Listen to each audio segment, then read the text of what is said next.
Chapter 11 It was show day at Yalding Castle, and it seemed good to the children to go and visit Mabel, and, as Gerald put it, to mingle unsuspected with the crowd, to gloat over all the things which they knew, and which the crowd didn't know about the castle and the sliding panels, the magic ring, and the statues that came alive.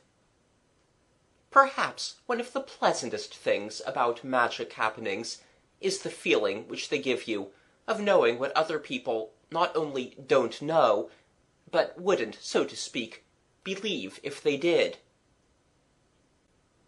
On the white road outside the gates of the castle was a dark spattering of brakes and wagonettes and dog-carts.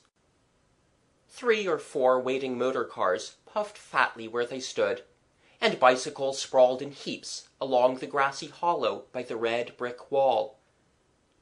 And the people who had been brought to the castle by the brakes and wagonettes and dog-carts and bicycles and motors, as well as those who had walked there on their own unaided feet, were scattered about the grounds, or being shown over those parts of the castle which were, on this one day of the week, thrown open to visitors. There were more visitors than usual to-day, because it had somehow been whispered about that Lord Yalding was down, and that the Holland covers were to be taken off the state furniture, so that a rich American who wished to rent the castle to live in might see the place in all its glory. It certainly did look very splendid. The embroidered satin, gilded leather, and tapestry of the chairs, which had been hidden by brown holland, gave to the rooms a pleasant air of being lived in. There were flowering plants and pots of roses here and there on tables or window ledges. Mabel's aunt prided herself on her tasteful touch in the home, and had studied the arrangement of flowers in a series of articles in Home Drivel called How to Make Home High Class on 9d. a Week. The great crystal chandeliers, released from the bags that at ordinary times shrouded them, gleamed with grey and purple splendour. The brown linen sheets had been taken off the state beds, and the red ropes that usually kept the low crowd in its proper place had been rolled up and hidden away. "It's exactly as if we were calling on the family," said the grocer's daughter from Salisbury to her friend who was in the millinery. "If the Yankee doesn't take it, what do you say to you and me setting up here when we get spliced?" the draper's assistant asked his sweetheart. And she said, "Oh, Reggie, how can you? You are too funny." All the afternoon, the crowd in its smart holiday clothes, pink blouses and light-coloured suits, flowery hats, and scarves beyond description, passed through and through the dark hall, the magnificent drawing-rooms and boudoirs and picture galleries. The chattering crowd was awed into something like quiet by the calm, stately bedchambers where men had been born and died, where royal guests had lain in long-ago summer nights, with big bow-pots of elder-flowers set on the hearth to ward off fever and evil spells. The terrace, where in old days dames and roughs had sniffed the sweetbriar and southernwood of the borders below, and ladies, bright with rouge and powder and brocade, had walked in the swing of their hooped skirts. The terrace now echoed to the sound of brown boots, and the tap-tap of high-heeled shoes at 2 and 11:3, and high laughter and chattering voices that said nothing that the children wanted to hear. These spoiled for them the quiet of the enchanted castle, and outraged the peace of the Garden of Enchantments. "It isn't such a lark after all," Gerald admitted, as from the window of the stone summer-house at the end of the terrace they watched the loud colours and heard the loud laughter. "I do hate to see all these people in our garden." "I said that to that nice bailiff man this morning," said Mabel, setting herself on the stone floor, "and he said it wasn't much to let them come once a week. He said Lord Yalding ought to let them come when they liked, Said he would if he lived there." "That's all he knows," said Jimmy. "Did he say anything else?" "Lots," said Mabel. "I do like him. I told him—" "You didn't!" "Yes, I told him lots about our adventures. The humble bailiff is a beautiful listener." "We shall be locked up for beautiful lunatics if you let your jaw get the better of you, my Mabel child." "Not us," said Mabel. "I told it—you know the way—every word true, and yet so that nobody believes any of it.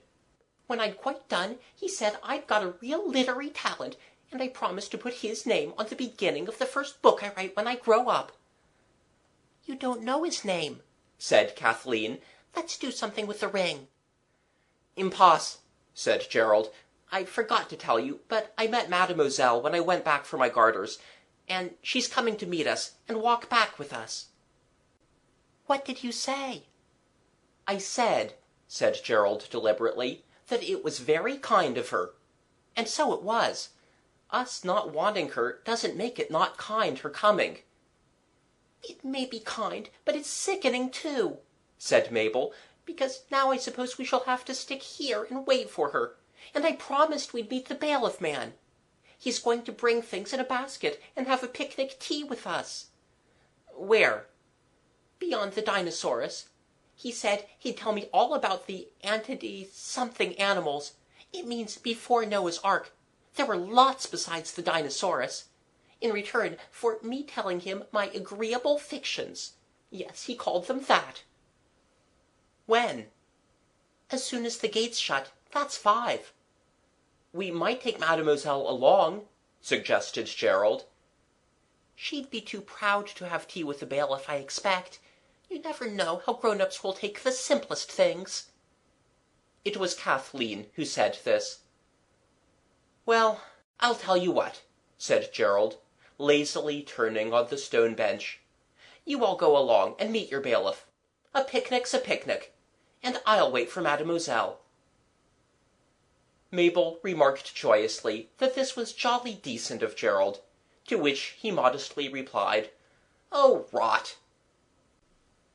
Jimmy added that Gerald rather liked sucking up to people. "Little boys don't understand diplomacy," said Gerald calmly. "Sucking up is simply silly. But it's better to be good than pretty, and—" "How do you know?" Jimmy asked. "And," his brother went on, "you never know when a grown-up may come in useful. Besides, they like it. You must give them some little pleasures. Think how awful it must be to be old. My hat!" "I hope I shan't be an old maid," said Kathleen. "I don't mean to be," said Mabel briskly. "I'd rather marry a traveling tinker." "It would be rather nice," Kathleen mused, "to marry the Gypsy King, and go about in a caravan, telling fortunes, and hung round with baskets and brooms." "Oh, if I could choose," said Mabel, "of course I'd marry a brigand, and live in his mountain fastnesses, and be kind to his captives, and help them to escape, and—" "You'll be a real treasure to your husband," said Gerald. "Yes," said Kathleen, "or a sailor would be nice. You'd watch for his ship coming home, and set the lamp in the dormer window to light him home through the storm. And when he was drowned at sea, you'd be most frightfully sorry, and go every day to lay flowers on his daisied grave." "Yes," Mabel hastened to say, "or a soldier, and then you'd go to the wars, with short petticoats and a cocked hat, and a barrel round your neck like a St. Bernard dog. There's a picture of a soldier's wife on a song Auntie's got. It's called the Vivandière." "When I marry," Kathleen quickly said. "When I marry," said Gerald, "I'll marry a dumb girl, or else get the ring to make her so that she can't speak unless she's spoken to. Let's have a squint." He applied his eye to the stone lattice. "They're moving off," he said. "Those pink and purple hats are nodding off in the distant prospect. And the funny little man with the beard like a goat is going a different way from everyone else. The gardeners will have to head him off. I don't see Mademoiselle, though. The rest of you had better bunk. It doesn't do to run any risks with picnics. The deserted hero of our tale, alone and unsupported, urged on his brave followers to pursue the commissariat wagons, he himself remaining at the post of danger and difficulty, because he was born to stand on burning decks, whence all but he had fled, and to lead forlorn hopes when despaired of by the human race. "I think I'll marry a dumb husband," said Mabel, "and there shan't be any heroes in my books when I write them, only a heroine. Come on, Cathy." Coming out of that cool, shadowy summer house into the sunshine was like stepping into an oven, and the stone of the terrace was burning to the children's feet. "I know now what a cat on hot bricks feels like," said Jimmy. The antediluvian animals are set in a beech wood, on a slope at least half a mile across the park from the castle. The grandfather of the present Lord Yalding had them set there in the middle of last century, in the great days of the late Prince Consort, the Exhibition of 1851, Sir Joseph Paxton, and the Crystal Palace. Their stone flanks, their wide ungainly wings, their lozenged crocodile-like backs, show grey through the trees a long way off. Most people think that noon is the hottest time of the day. They are wrong. A cloudless sky gets hotter and hotter all the afternoon, and reaches its very hottest at 5. I am sure you must all have noticed this when you are going out to tea anywhere in your best clothes, especially if your clothes are starched and you happen to have a rather long and shadeless walk. Kathleen, Mabel, and Jimmy got hotter and hotter, and went more and more slowly. They had almost reached that stage of resentment and discomfort when one wishes one hadn't come, before they saw, below the edge of the beechwood, the white waved handkerchief of the bailiff. That banner, eloquent of tea, shade, and being able to sit down, put new heart into them. They mended their pace, and a final desperate run landed them among the drifted coppery leaves and bare grey and green roots of the beechwood. "Oh, glory!" said Jimmy, throwing himself down. "How do you do?" The bailiff looked very nice, the girls thought. He was not wearing his velveteens, but a grey flannel suit that an earl need not have scorned, and his straw hat would have done no discredit to a duke, and a prince could not have worn a prettier green tie. He welcomed the children warmly, and there were 2 baskets dumped heavy and promising among the beech leaves. He was a man of tact. The hot, instructive tour of the stone antediluvians, which had loomed with ever-lessening charm before the children, was not even mentioned. "You must be desert dry," he said, "and you'll be hungry too, when you've done being thirsty. I put on the kettle as soon as I discerned the form of my fair romancer in the extreme offing."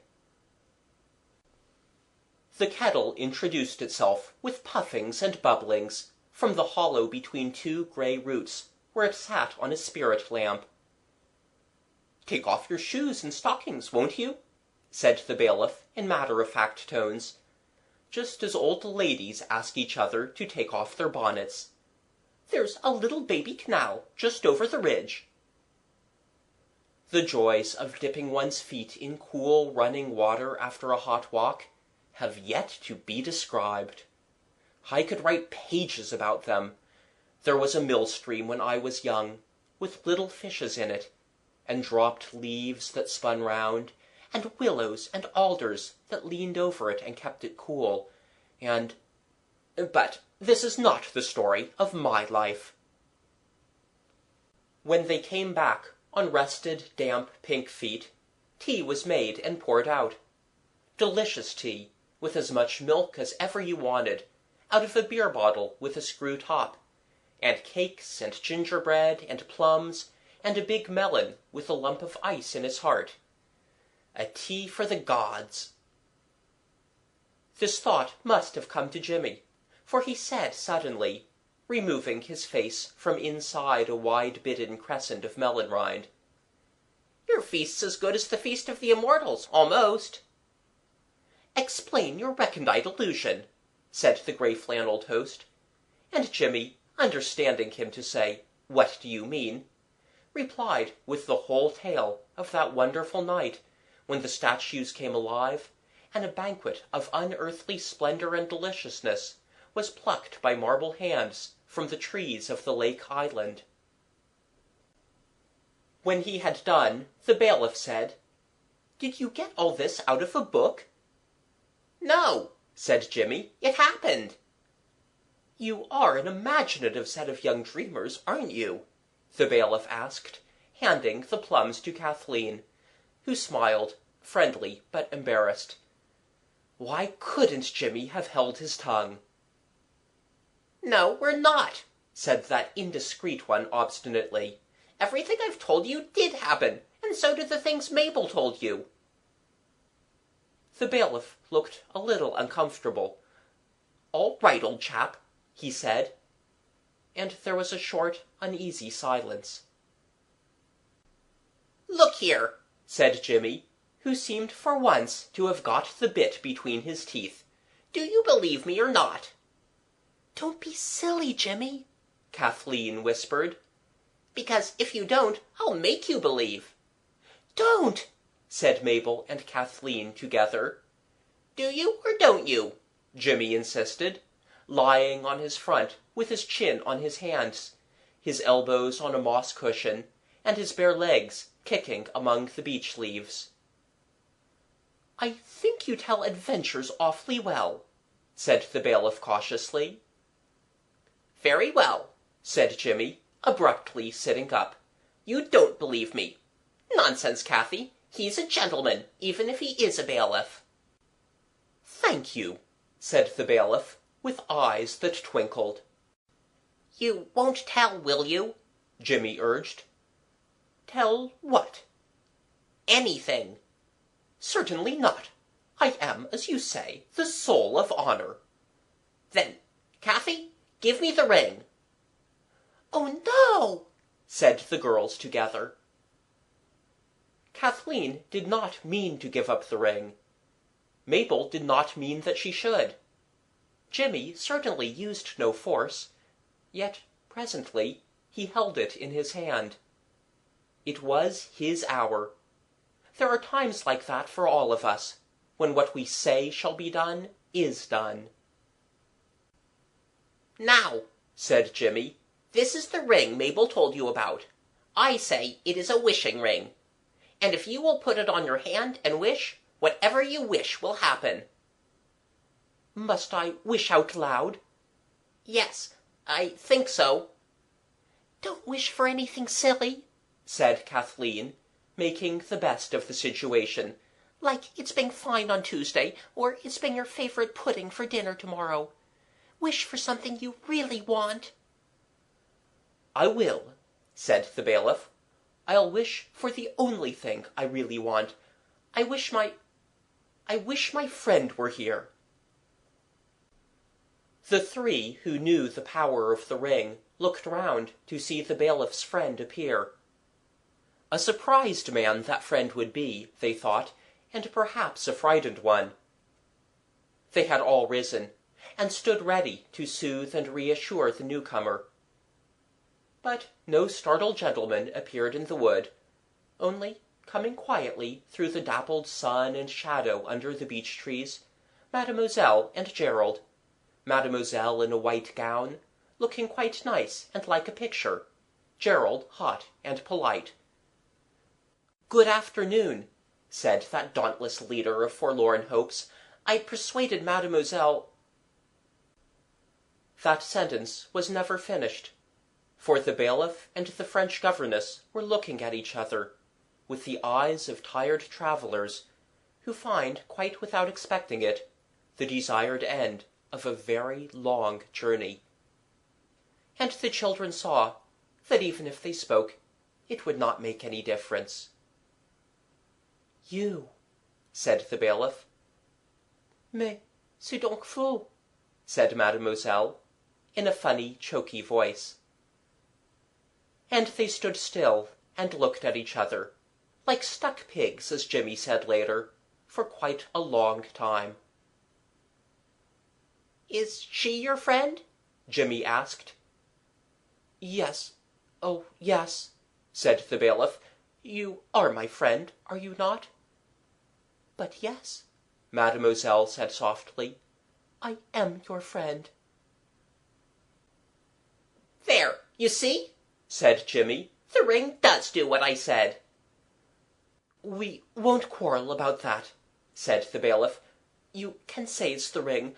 For me, it's a coincidence. The happiest, the dearest."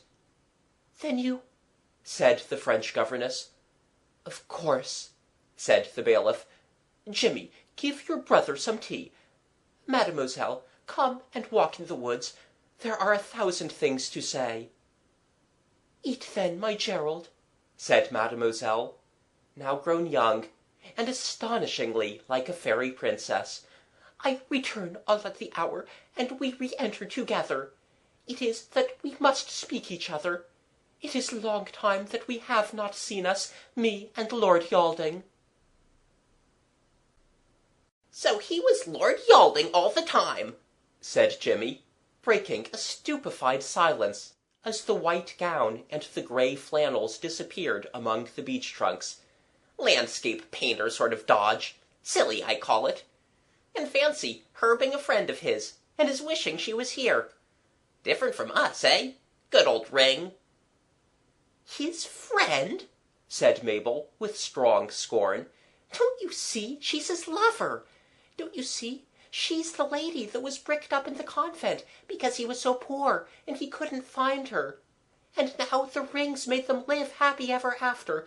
I am glad. Aren't you, Kathy?" "Rather," said Kathleen. "It's as good as marrying a sailor or a bandit." "It's the ring did it," said Jimmy. "If the American takes the house, he'll pay lots of rent, and they can live on that." "I wonder if they'll be married tomorrow," said Mabel. "Wouldn't it be fun if we were bridesmaids?" said Kathy. "May I trouble you for the melon?" said Gerald. "Thanks. Why didn't we know he was Lord Yalding? Apes and moles that we were!" "I've known since last night," said Mabel calmly. "Only I promised not to tell. I can keep a secret, can't I?" "Too jolly well," said Kathleen, a little aggrieved. "He was disguised as a bailiff," said Jimmy. "That's why we didn't know." "Disguised as a fiddlestick end," said Gerald. "Ha ha! I see something old Sherlock Holmes never saw, nor that idiot Watson either. If you want a really impenetrable disguise, you ought to disguise yourself as what you really are. I'll remember that." "It's like Mabel, telling things so that you can't believe them," said Kathy. "I think Mademoiselle's jolly lucky," said Mabel. "She's not so bad. He might have done worse," said Gerald. "Plums, please."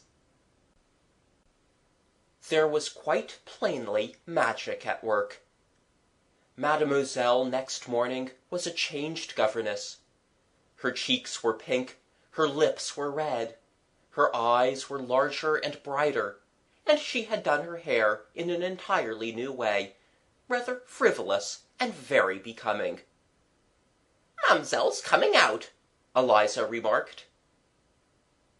Immediately after breakfast, Lord Yalding called, with a wagonette that wore a smart blue cloth coat, and was drawn by 2 horses, whose coats were brown and shining, and fitted them even better than the blue cloth coat fitted the wagonette, and the whole party drove in state and splendour to Yalding Towers. Arrived there, the children clamoured for permission to explore the castle thoroughly, a thing that had never yet been possible. Lord Yalding, a little absent in manner, but yet quite cordial, consented. Mabel showed the others all the secret doors and unlikely passages and stairs that she had discovered. It was a glorious morning. Lord Yalding and Mademoiselle went through the house, it is true, but in a rather half-hearted way. Quite soon they were tired, and went out through the French windows of the drawing-room, and through the rose-garden, to sit on the curved stone seat in the middle of the maze, where once, at the beginning of things, Gerald, Kathleen, and Jimmy had found the sleeping princess who wore pink silk and diamonds. The children felt that their going left to the castle a more spacious freedom, and explored with more than Arctic enthusiasm. It was as they emerged from the little rickety secret staircase that led from the powdering-room of the state suite to the gallery of the hall, that they came suddenly face to face with the odd little man who had a beard like a goat and had taken the wrong turning yesterday. "This part of the castle is private," said Mabel, with great presence of mind, and shut the door behind her. "I am aware of it," said the goat-faced stranger, "but I have the permission of the Earl of Yalding to examine the house at my leisure." "Oh," said Mabel, "I beg your pardon. We all do. We didn't know." "You are relatives of his lordship, I should surmise?" asked the goat-faced. "Not exactly," said Gerald. "Friends." The gentleman was thin and very neatly dressed. He had small merry eyes, and a face that was brown and dry-looking. "You are playing some game, I should suppose?" "No, sir," said Gerald, "only exploring." "May a stranger propose himself as a member of your exploring expedition?" asked the gentleman, smiling a tight but kind smile. The children looked at each other. "You see," said Gerald, "it's rather difficult to explain, but you see what I mean, don't you?" "He means," said Jimmy, "that we can't take you into an exploring party without we know what you want to go for." "Are you a photographer?" asked Mabel, "or is it some newspaper sent you to write about the towers?" "I understand your position," said the gentleman. "I am not a photographer, nor am I engaged by any journal. I am a man of independent means, traveling in this country with the intention of renting a residence. My name is Jefferson D. Conway." "Oh," said Mabel, "then you're the American millionaire." "I do not like the description, young lady," said Mr. Jefferson D. Conway.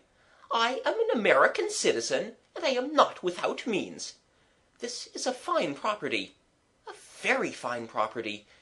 If it were for sale—" "It isn't. It can't be," Mabel hastened to explain.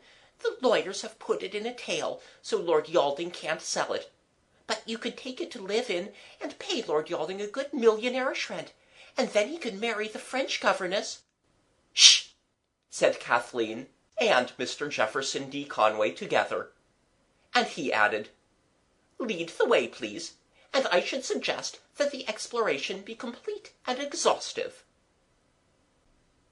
Thus encouraged, Mabel led the millionaire through all the castle. He seemed pleased, yet disappointed too. "It is a fine mansion," he said at last, when they had come back to the point from which they had started. "But I should suppose in a house this size there would mostly be a secret stairway, or a priest's hiding-place, or a ghost." "There are," said Mabel briefly, "but I thought Americans didn't believe in anything but machinery and newspapers." She touched the spring of the panel behind her, and displayed the little tottery staircase to the American. The sight of it worked a wonderful transformation in him. He became eager, alert, very keen. "Say!" he cried, over and over again, standing in the door that led from the powdering-room to the state bedchamber. "But this is great! Great!" The hopes of everyone ran high. It seemed almost certain that the castle would be let for a millionairish rent, and Lord Yalding be made affluent to the point of marriage. If there were a ghost located in this ancestral pile, I'd close with the Earl of Yalding today. Now, on the nail," Mr. Jefferson D. Conway went on. "If you were to stay till tomorrow and sleep in this room, I expect you'd see the ghost," said Mabel. "There is a ghost located here, then?" he said joyously. "They say," Mabel answered, "that old Sir Rupert, who lost his head in Henry VIII's time, walks of a night here, with his head under his arm. But we've not seen that. What we have seen is the lady in a pink dress, with diamonds in her hair. She carries a lighted taper," Mabel hastily added. The others, now suddenly aware of Mabel's plan, hastened to assure the American, in accents of earnest truth, that they had all seen the lady with the pink gown. He looked at them with half-closed eyes that twinkled. "Well," he said, "I calculate to ask the Earl of Yalding to permit me to pass a night in his ancestral best bedchamber. And if I hear so much as a phantom footstep, or hear so much as a ghostly sigh, I'll take the place." "I am glad," said Cathy. "You appear to be very certain of your ghost," said the American, still fixing them with little eyes that shone. "Let me tell you, young gentlemen, that I carry a gun, and when I see a ghost, I shoot." He pulled a pistol out of his hip pocket, and looked at it lovingly.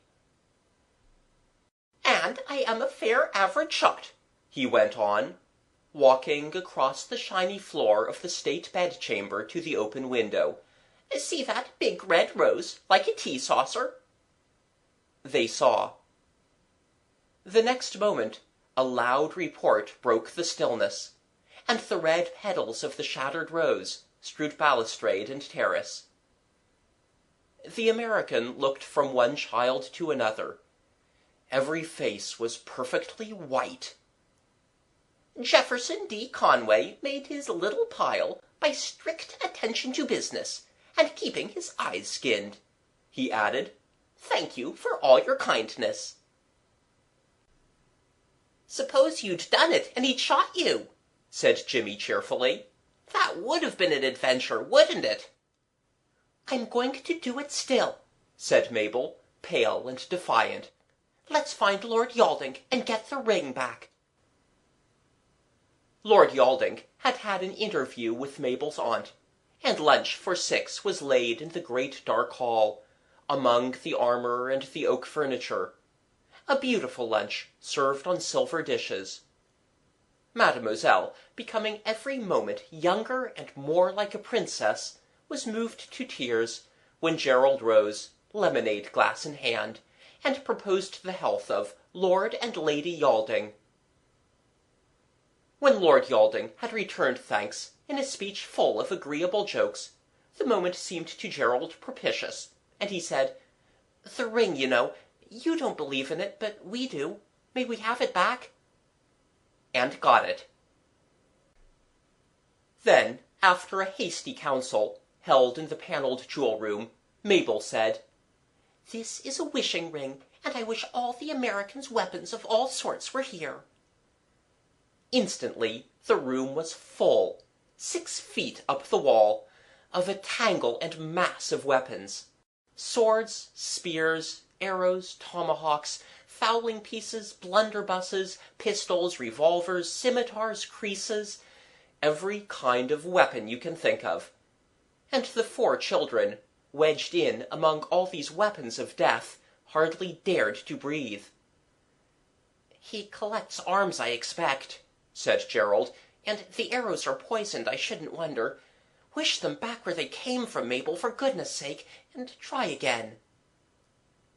Mabel wished the weapons away, and at once the 4 children stood safe in a bare panelled room. But "No," Mabel said, "I can't stand it. We'll work the ghost another way. I wish the American may think he sees a ghost when he goes to bed. Sir Rupert with his head under his arm will do."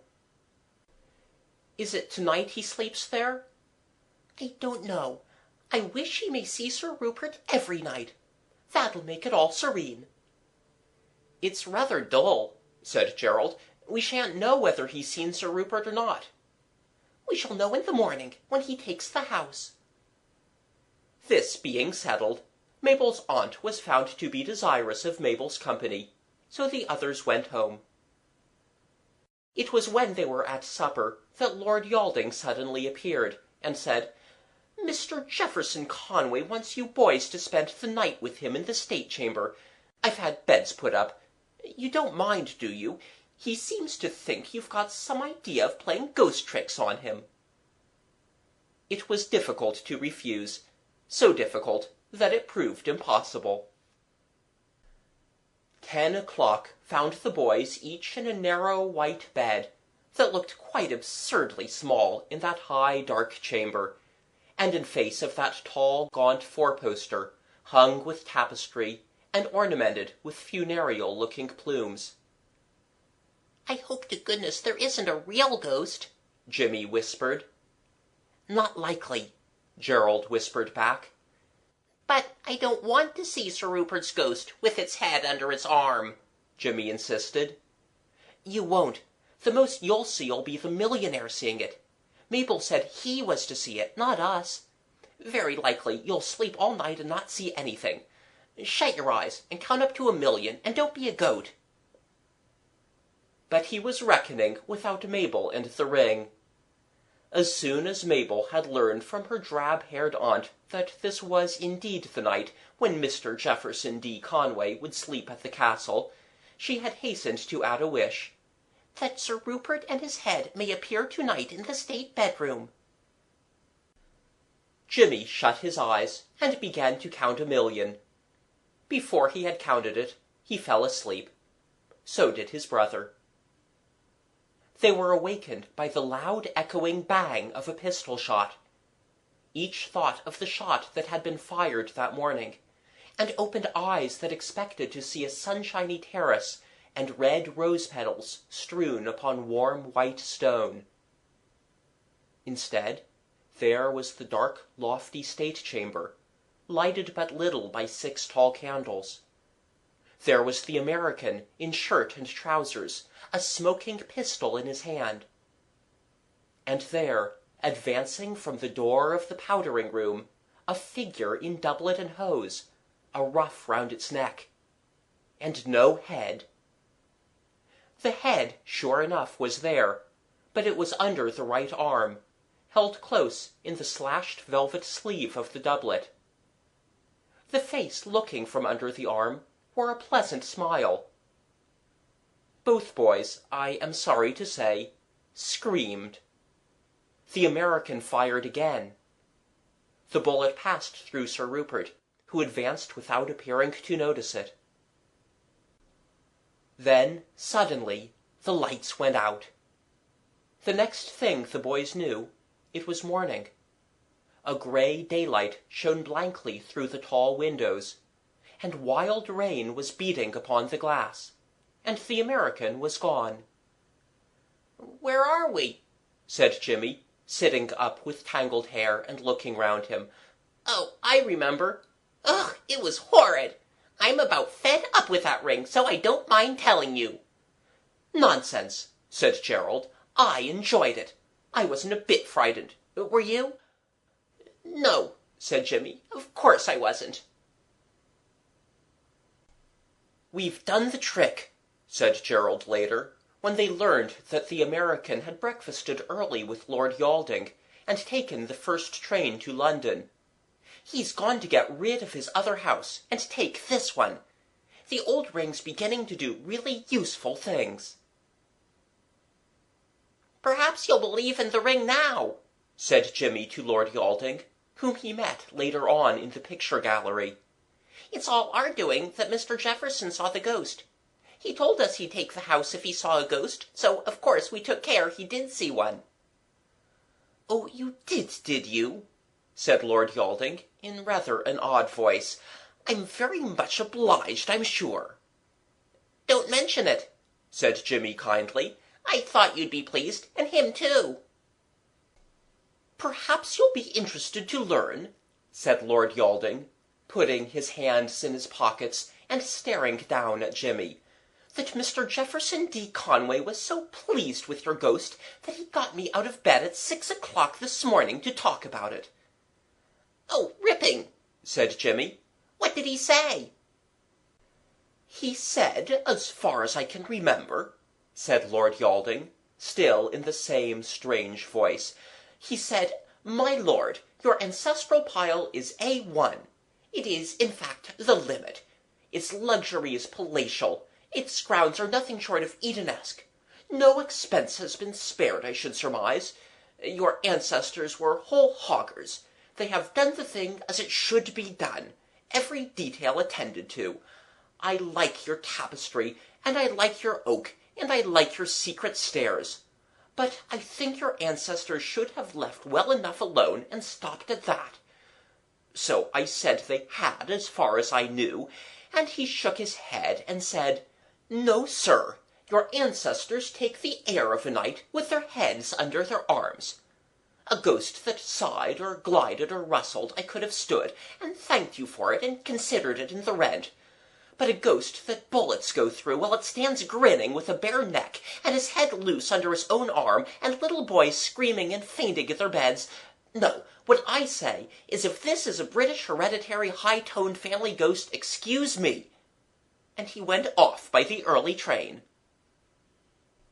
"I say," the stricken Jimmy remarked, "I am sorry, and I don't think we did faint, really I don't. But we thought it would be just what you wanted, and perhaps someone else will take the house." "I don't know anyone else rich enough," said Lord Yalding. "Mr. Conway came the day before he said he would, or you'd never have got hold of him. And I don't know how you did it, and I don't want to know. It was a rather silly trick." There was a gloomy pause. The rain beat against the long windows. "I say," Jimmy looked up at Lord Yalding, with the light of a new idea in his round face. "I say, if you're hard up, why don't you sell your jewels?" "I haven't any jewels, you meddlesome young duffer," said Lord Yalding, quite crossly. And taking his hands out of his pockets, he began to walk away. "I mean the ones in the panelled room, with the stars in the ceiling," Jimmy insisted, following him. "There aren't any," said Lord Yalding shortly. "And if this is some more ring nonsense, I advise you to be careful, young man. I've had about as much as I care for." "It's not ring nonsense," said Jimmy. "There are shelves and shelves of beautiful family jewels. You can sell them, and—" "Oh, no!" cried Mademoiselle, appearing like an oleograph of a duchess in the door of the picture gallery. "Don't sell the family jewels." "There aren't any, my lady," said Lord Yalding, going towards her. "I thought you were never coming." "Oh, aren't there?"